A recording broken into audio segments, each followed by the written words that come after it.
Josh Wood, the co-chair of the SAC-12 committee, joins us to talk about Sacramento State.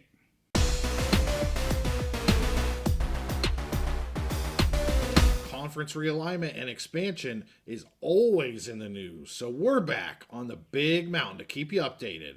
Welcome back to the mountain. I am JY. This is my good friend Steve. Steve, we have invited Josh Wood, the co-chair of the SAC-12 committee, to come on the mountain and talk about Sacramento State.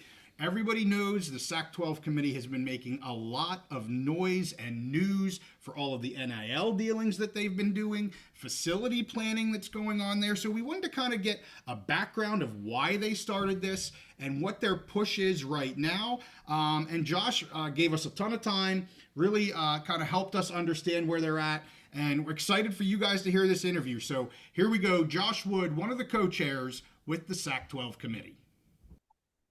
Well, we're fortunate here on the Big Mountain to have Josh Wood, the co-chair of the SAC-12 committee, and Luke Wood, the 9th president of Sacramento State University. Welcome both of you to the Big Mountain. Thank you. Appreciate you guys letting us on here to talk about our effort in Sacramento. It's good to be here. Thank you for having us. Hey, really appreciate both of your times. We're going to get right into the questions because we are anxious to learn about the SAC-12 committee, kind of where it started, how it started, and what you're trying to do here moving forward for Sacramento State University. So maybe just to start off, can you give us a background about the SAC-12 committee, how it got started, kind of what are your overall goals here moving forward, and just kind of help just lay the groundwork of where you guys are at right now? Absolutely. So the SAC-12 committee started, frankly, right after the news came as far as the schools leaving the Mountain West and the expansion of the Pac-12. When we saw that news, we're like, there is a moment that is happening now, and we need to do what we can to seize upon it and get Sac State into the conversation where it should be. There's so many things that we're positive about Sacramento, why there's a case for us to be in the Pac-12 or Mountain West. And we just wanted to make sure that those conferences were aware of all the different things that Sacramento State kind of has to offer and bring to the table from a media market perspective, from fan engagement, from just the actual MSA, and also just the fact that it's a great university. And, we want to bring some geographic diversity and think we can do that as well. To answer your question more directly, though, you said, like, when, we started right then. We saw news, and literally within the next 36 hours, we had already organized some of the top elected officials and top leaders in business, the top leaders in labor, the top leaders in former athletics, key alumni. Literally everyone saw that and was like, we have to do something now. We can't just sit on it. Otherwise, we're out of this conversation forever. And especially what's going on at the federal level with NIL and all these decisions. There's a moment, and you're either going to be in the big leagues or you're not. And we wanted to be in it. If I could ask a quick follow-up question, Yeah. Is this something? So you mentioned the Mountain West news, but is this something? Has there been like pent up demand for this in the past? Has there been efforts before, or is this kind of just a totally new germane process? I think that Sac State has been doing a lot of work behind the scenes quietly to prepare themselves for this. And then that news hit sooner than I think everyone was hoping. And we realized that we had to go, and we had to go now, just being frank. And so it meant that we needed to really get our name out there and let people understand. And what we realized is one of the big head turner things that we could do is bring in NIL dollars and show that, we can, be competitive at the top level when we get in. And that we thought that was important. So we made that effort. Yeah, that's great. And opportunity comes maybe once in a lifetime, for this type of event. And, you, again, as you said, you saw it and you knew you had to jump on it. Maybe shift gears here a little bit to the administrative side of this, looking at trying to move the school from FCS to FBS. They've just made a lot of changes. in terms of the amount that is owed to do that, scholarships, number of teams, all that kind of jazz. Certainly the House settlement is playing something in this as well. I don't know if people truly know what it's playing, but there's a lot of speculation that it will. So can you just talk a little bit about that jump from FBS to FCS or from FCS to FBS and how that is looked at and even planned for from the administrative side of things for the university? Well, I think from the administrative side, the biggest things that you have to look at is what is the athletic dollars commitment and facilities commitment that's coming from the university. And, Sacramento State, the students stepped up and they did recommended a fee assessment on themselves for athletics in order to help support the growth. And I think that that's fantastic. And that means that the dollars are there to do a football stadium at the level that needs to be for us to be in, as well as, frankly, other sports are going to get a lot of upgrades, and we're excited about that. So then that's one component. The athletics budget is a big component. So it's really the facilities and the athletic budget from the school side. And then from the outside with the community and public, we needed to step up with dollars on supporting scholarships, NIL, and frankly, also bringing in partners who could help on the football stadium because you want to have a blend. So my background is I've ran the campaign for the Kings Arena in Sacramento, one of those. I did the Sky River Casino Indian Resort. And whenever you do big ticket community-based projects like this, you have to have a public source of funds. That's like the seed to get it going. In this case, what the school did. But then you have to have outside partners who come in, whether they're operators who are partnering, major key sponsors, naming rights, all that other stuff. And what we've seen is, there's a lot of work that people have seen publicly on this SAC-12 effort, but there's a lot of work that's been happening behind the scenes, getting all that stuff teed up to get a football stadium where it's appealing to the Pac-12 or Mountain West to want to be in that conference for us. So just as a follow-up question then, on that, was there any hesitation from the part of the university as far as the risk reward or were they full steam ahead right away? Were they worried about that financial commitment? Was there any worries whatsoever? Or was this just a, hey, we got to go, we got to move forward?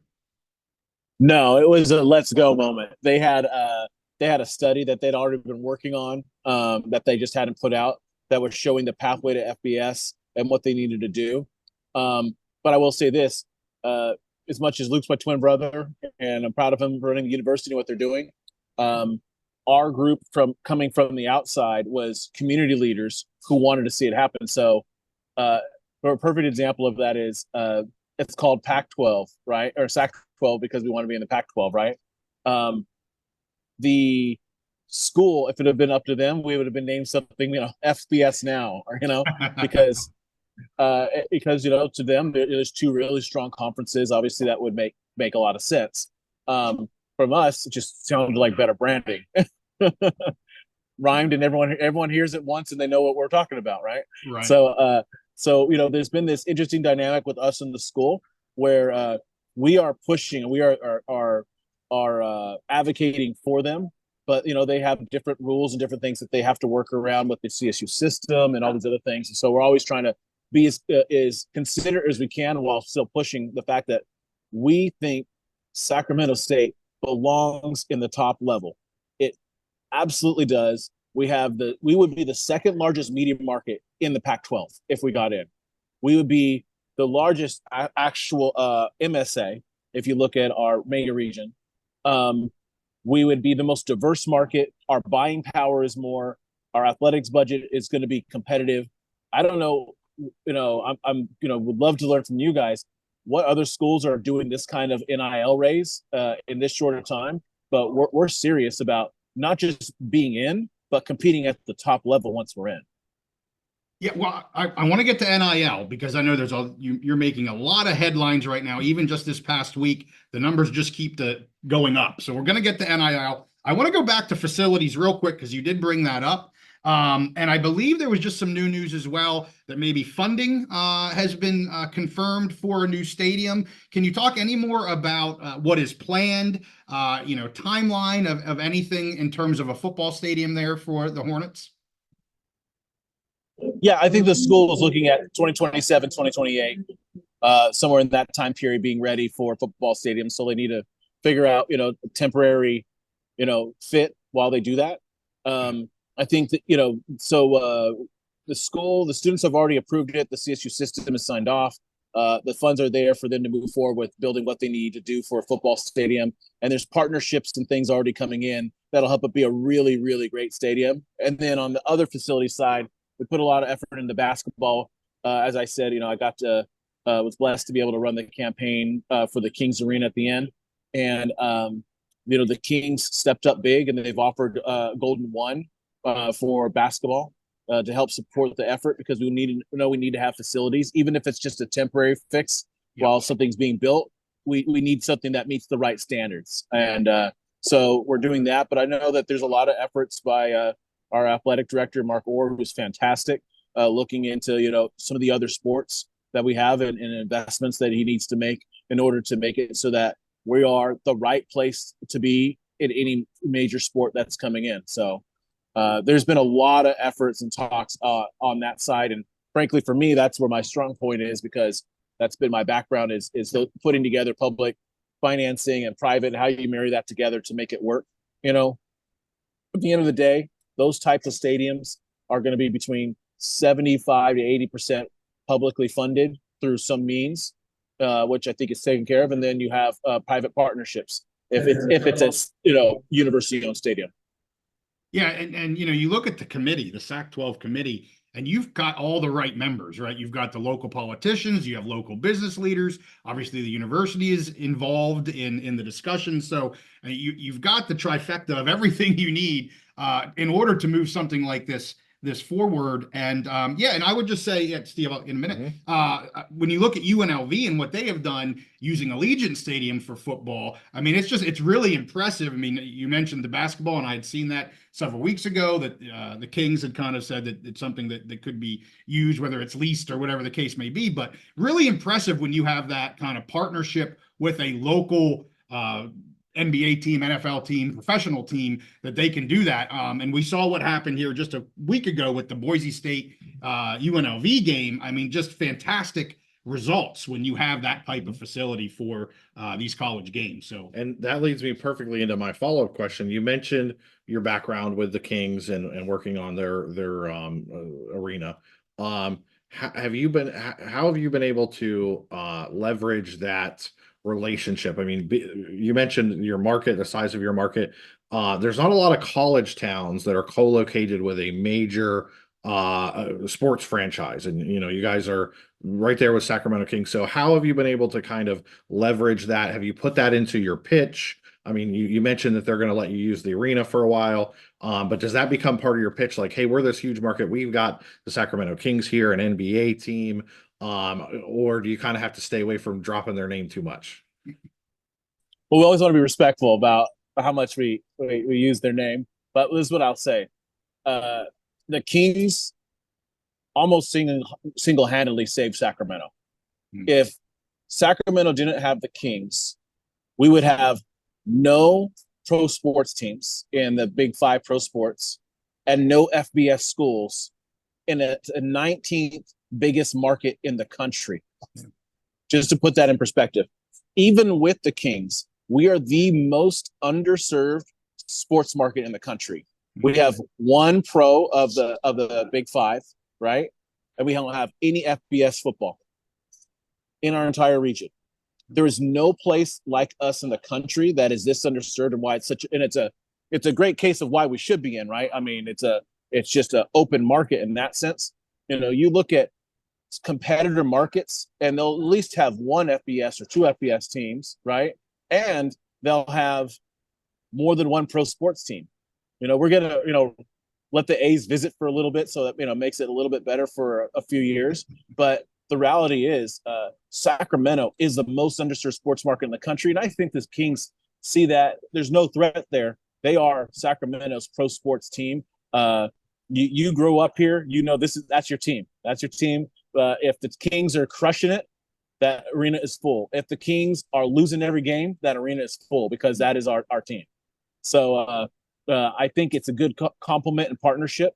And it's just kind of what they do for the community, the way they stepped up on this They didn't have to do that, and they did. And that means giving up dates that could have gone to something, even more, profitable, depending on what concert was up or whatever. The reality is that the Kings have always just been huge supporters of our community and a huge, piece of the fabric that makes Sacramento Sacramento.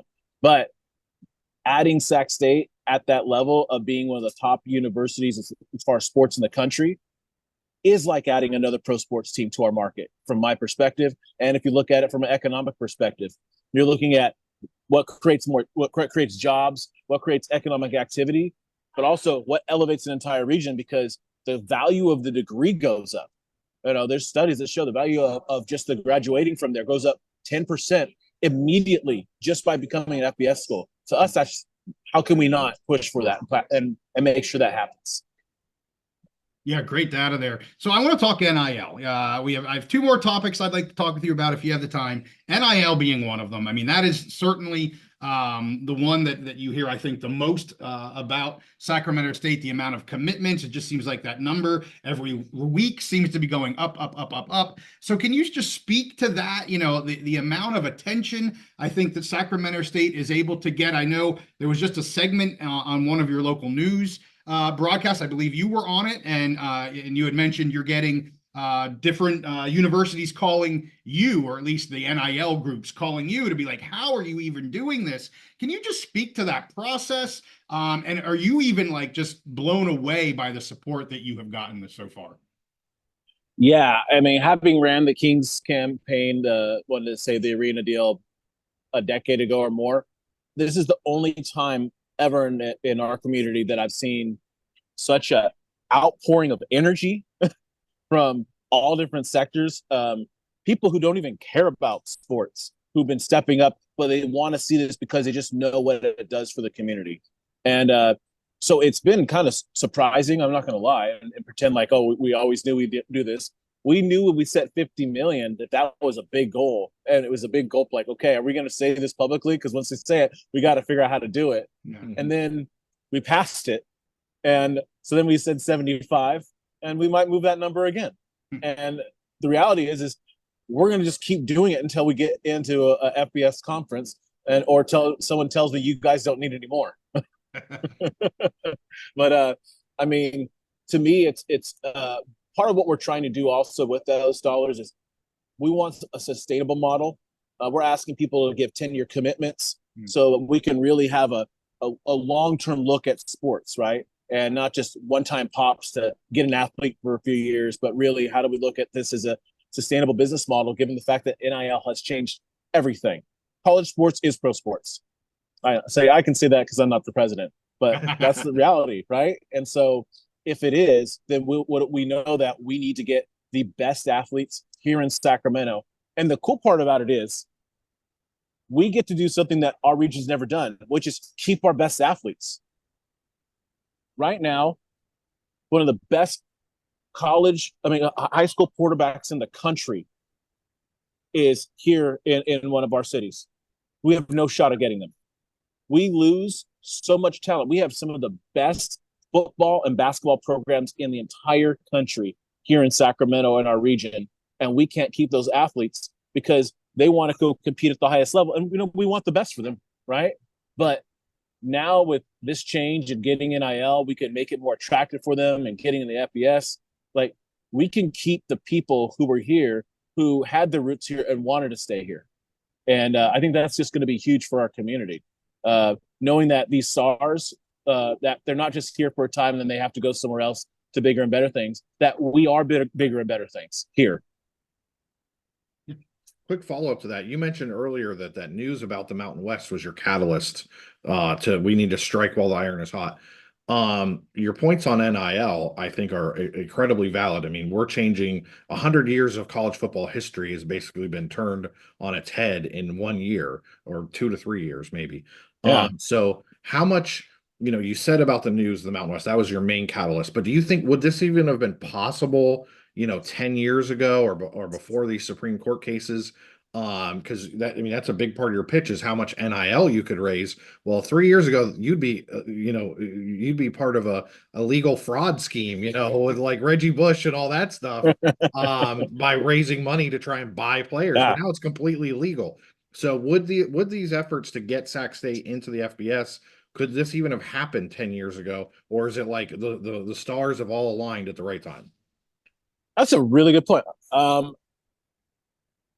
I think realistically, if it wasn't for the changes in the rules and how that affected the conference alignment and how it affected NIL, there is no shot we would have had of doing this, and we would have been a massively underserved market forever. Now, with the changes that have happened, we can show the power of our market in a way that people can't deny. So yeah, I would absolutely agree. The changes I think were good for us as a region, and personally, I think they're great for the athletes. These students should be rewarded for the wear and tear that they're putting on their body, the dedication, the dollars that they're raising for their university, and I think it's fantastic that that change has happened. You know, it's messy out there right now, and I'm sure that those rules get better as they go. But I think there's a lot of us who fought for years that, you know, it does make sense, right? And so, but for us as a community, if it wasn't for just all of the chaos that was created, we wouldn't have had an opportunity to step in and show what our community has to offer. And you know what? Like I said, we raised 50. We said our next goal was 75. We might move that number up again, and we're going to just keep doing it until someone tells us that we've got enough. Because reality is we want to have the best athletes be able to stay here. Well, I got one last question for you, and it kind of goes back to a little bit towards the beginning. And you said, and it certainly makes sense when you start something, you want to shoot for the stars, you want to, realistically shoot for the stars. And you talked about the Sac-12, Pac-12, and clearly, I think it's known that at least the Sac-12 committee, and you mentioned this earlier, has their goals kind of set on a Pac-12 type of invite.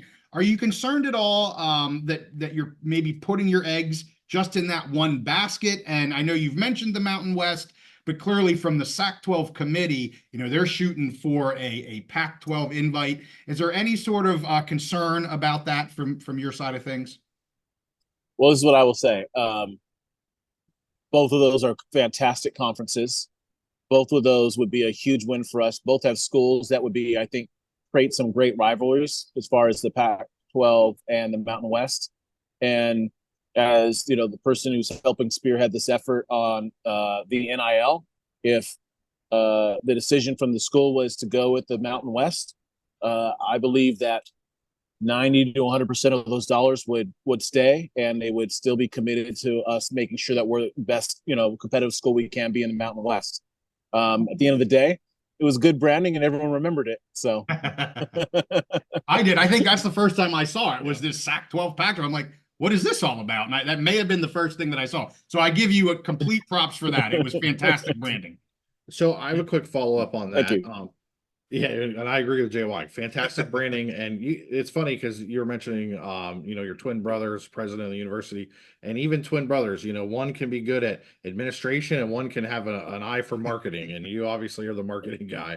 But I do want to ask, just as a follow up to JY's question, I know the president of the university, and they have a certain process they have to follow. There's board of directors, board of regents, all that kind of stuff. But you're kind of the public face of this effort right now on your organization, the Sac-12 organization. Have you guys had talks, since you're getting tons of media attention, but have you had any kind of real talks? Have people from whether the Pac or the Mountain West or any other conferences, have they reached out to you and said like, hey, we're excited, we like what you're doing, or are they kind of just staying back and holding off right now? Those conversations are happening on the university side. We have been very clear about our role, which is making the case. We've been putting out different studies and things to make that case and getting them to the university, but felt like we didn't want to overdo it and be interjecting ourselves directly into conversations directly with the conferences, because what if we say something that we don't know is the wrong thing to say? Yeah. So so we haven't been directly interfacing with the conferences, but I can say that obviously like the university has a great team in athletics led by Mark Orr, and they're definitely doing their job and communicating and doing the things that they need to do to make sure that those conferences know about what we're doing and the information we're putting together. We're making the case on the athletics budget. We're making the case in the media market, the spending market, and we have some other tricks up our sleeve we'll keep rolling out because we want to make the case that this is the right thing and it's good for the other schools. Think about it from the perspective of that's how I try to look at this is if I'm the conferences, what's going to be my final deciding factor? And to me, it's going to be what's going to bring more dollars into the conference for us to keep doing what we're doing. And I don't think that anyone else can make the case that Sac State can. So I have one more, my last follow-up question. This is so interesting. We love following the Sac-12 on Twitter, on X, and we find it so interesting. So would you say, are you trying both conferences at one time? You've mentioned the Pac and you've mentioned the Mountain West, or do you feel like it's hey, we're going for a Hail Mary for the Pac, and if that doesn't work out, we'll try the Mountain West? Or do you think can you talk to both conferences at the same time? Can you basically make that effort at the same time, or does it have to be one first and then the other second? The way I look at it is we want to be FBS. We know that Pac-12 and Mountain West are in my opinion, fantastic conferences. Pac-12 has a little bit of a cachet on the brand just as that name, everyone knows it, right? Mountain West is built, if you look at it, a fantastic conference. And we'd be excited to be part of either of them. Growing up, and I think that's kind of where a little bit came from, is watching Pac-12 growing up, so there's a little bit of that nostalgia. But Mountain West is doing a fantastic job. And if we get in either conference, we will do our part to elevate it and make it one of the best conferences in the country. And I think that there's things that we can do and help some of these other schools on already. If you've seen, no one knew about Sac State, but now people are talking about it across the country. There's things that we know how to do, being the capital of California when it comes to how to get media, how to raise dollars, and how to do some things to do that I think we could be very helpful to these other schools in whatever conference we get in. Would love to help them take some of our tricks and be able to get the kind of media attention the conferences deserve, or be able to help them. This is how we raise the NIL. And we want to be competitive, but we want the conference to be the best in the country. That's what we want. Love it. Yeah, and certainly, I mean, we agree with you here. We think Sac State is additive to both of these conferences. We've been following the Mountain West very, very closely. It's one of the two conferences we follow every week on our shows, but certainly with everything that's gone on over the past 2 months or so, in terms of additions to the conference, I mean, we've been very clear that we think the states of California and the states of Texas are absolutely where the Mountain West should be going. So you don't have to sell us on Sac State. We totally get everything that you're saying Thank here. you. And I think you're doing a great job with it. So well done. Thank you. I appreciate that. We have got a great team. Our the co-chair of the campaign, Senator Angelique Ashby, has been incredible helping with this effort. The executive committee has been fantastic. Now it's expanding. We're just, we have so much people. We're gonna have like 100 members in this committee because there's so many people in the community who want to see this done. It's just unheard of. So it's exciting to be part of it. To have woken up one morning, see a news article and been mad, like, what is going on? Where is Sac State? Why? And then they had that was the thing that pushed us over the top. Then they had the list of who else are both conferences looking at. We weren't even on the list of like the second or third tier. We're like, you've got to be kidding me. Okay, fine. Then we're going to show them. So you should have been watching the Big Mountain here, because we've had you on that list for a while. Thank you. Well, now I know I'm going to be watching every week. Hey, Josh, thank you so much for spending so much time with us here on the mountain. I know we got connected through somebody else that we both know on X, Twitter, and you jumped right on it. Really appreciate all your time here this evening. Yeah, absolutely. And anytime you want us back, we'd love to be back. We want to get out our message, and we appreciate you and what you're doing. Awesome. Very good. Well, I will link all of your good info in the description down below. I had it on the bottom of the screen here while we were talking as well. We wish you well, sir. Thank you. Appreciate it. Have a great night. Take care, Josh. Take care. What a great conversation we had there with Josh. We appreciate his time for coming on the mountain. We hope you appreciated his time and learn more about Sacramento State and the Sac-12 and their push to become an FBS program. With that, hey, we thank you guys for watching. If you enjoy what we do here, make sure you give us a subscribe. Make sure you like this one, and we'll see you next time on the Big Mountain.